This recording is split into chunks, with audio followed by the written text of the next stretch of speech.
नमस्कार मित्रांनो, स्वागत करतो माझ्या नवीन व्हिडिओमध्ये। आज आपण जात आहोत देवगडच्या कुणकेश्वर मंदिरात। तसं प्लॅन अचानक ठरला, सोबत कॅमेरा असल्यामुळे विचार केला की तुमच्याशी माझा एक्सपिरियन्स शेअर करतो। खरं सांगायचं म्हणजे मी पहिल्यांदा या मंदिरात जातोय आणि जाताना मला खरंच खूप खूप खूप सुंदर सुंदर दृश्य बघायला मिळतात। कणकवली ते कुणकेश्वर मंदिर साधारण 55 ते 60 किलोमीटरचं अंतर आहे। मंदिराकडे आल्यानंतर तुम्हाला जवळच भक्त निवासाची सोय आहे। आम्ही बाहेरूनच फुलांची परडी घेऊन आत गेलो।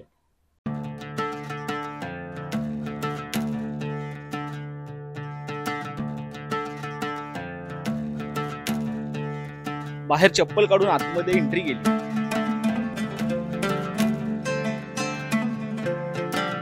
मंदिर खरंच खूप खूप खूप सुंदर आहे।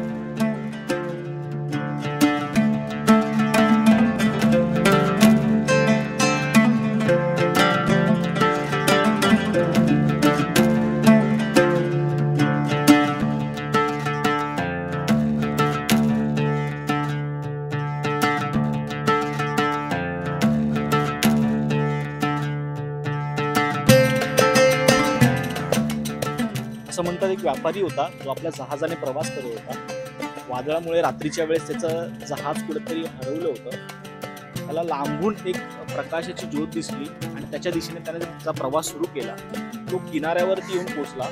त्याने किनाऱ्यावरती बघितलं तर ती प्रकाश म्हणजे एक मंदिरासमोर जळणारा दिवा होता। मग त्याने ते मंदिर मोठं असं बांधलं असं म्हणतात। आणि शिवाजी महाराजांनीही त्यांच्या काळात या मंदिराचा जीर्णोद्धार केला अशी नोंद आपल्या इतिहासात आहे।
मंदिरातून दर्शन करून झाल्यानंतर आम्ही बाहेर आलो तेव्हा मी पाठी वाचली। ओहोटीच्या वेळी इथे छोटी छोटी शिवलिंग दिसतात। ती मी तुम्हाला आता दाखवू शकत नाहीये कारण की आता भरतीची वेळ आहे म्हणून।